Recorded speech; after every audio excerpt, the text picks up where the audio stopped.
একদিনে পর্দায় ধামাকা তুলে দিয়েছেন শাকিব খান।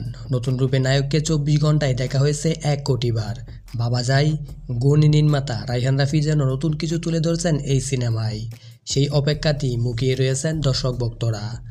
গত বছরের শেষের দিকে বেশ ঘটা করে ঘোষণা দেওয়া হয় বছরের অন্যতম আলোচিত সিনেমা তুফানের। অভিনেতা শাকিব খান ও নির্মাতা রায়হান রাফি জুটির এই সিনেমা আসন্ন ঈদে মুক্তির প্রস্তুতি চলছে। মাঝে ঘোষণা দেওয়া হয় এই সিনেমায় শাকিব খানের বিপরীতে আছেন কলকাতার নায়িকা মিমি চক্রবর্তী ও বাংলাদেশের নাবিলা।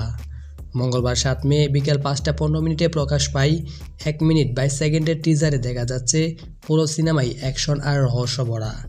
অবাক করা বিষয়, টিজার প্রকাশের একদিনের ভিতরে ১ কোটি ভিউ হয়ে গেছে।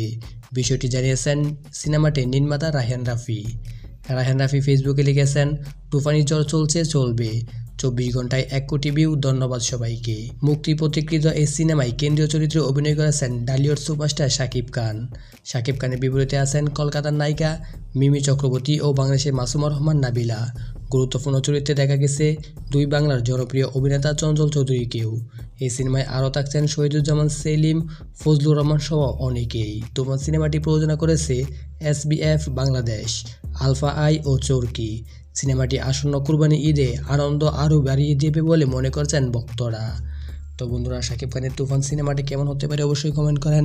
আর যে কোনো বিনোদন ভিডিও চাইলে চ্যানেলটাকে সাবস্ক্রাইব করে পাশেই থাকেন।